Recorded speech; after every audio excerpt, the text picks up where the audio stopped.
সবকিছুই কিন্তু আমাদের দ্বারা ফেলানো। কোনো পশু পাখি এখানে কোনো ময়লা আবর্জনা বা এই রকম রাখা ফুলের টব অথবা ফুলের টবের মধ্যে জমে থাকা পানি আমি আপনাদের একটু কষ্ট করে আগায় গিয়ে দেখাচ্ছি। এগুলা কোনো পশু পাখি রাখে নাই, আমরা রেখেছি, আমরা মানুষ যারা তারা রেখেছি। সো ঢাকা শহরে বর্তমানে ডেঙ্গু নিয়ে অনেক সমস্যা চলছে। সুপ্রিয় বন্ধুগণ, আসসালামু আলাইকুম।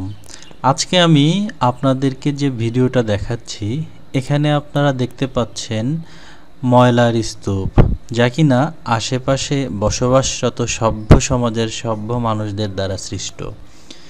মানব সৃষ্ট এই ময়লাগুলোর মধ্যে যে কোনো সময় যে কোনোভাবে ডেঙ্গু মশার প্রকোপ ধরতে পারে।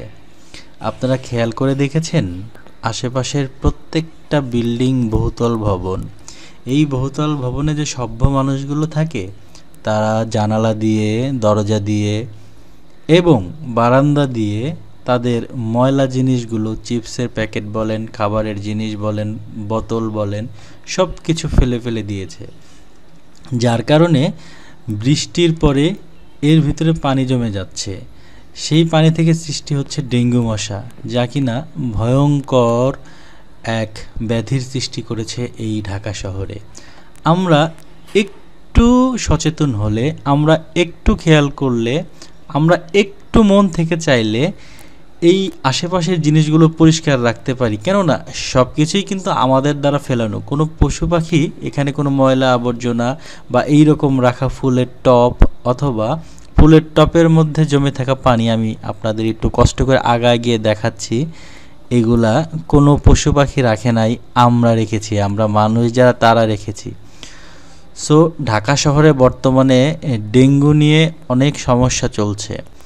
ডেঙ্গু যাতে মহামারী আকারে না ধারণ করে, এই জন্যই মূলত আজকে আমার এই ভিডিওটা তৈরি করা।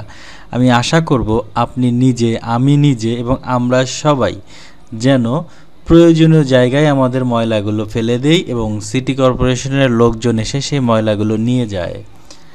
আমরা জানালা, দরজা এবং বারান্দা দিয়ে কখনো কোনো ময়লা নিচে ফেলবো না।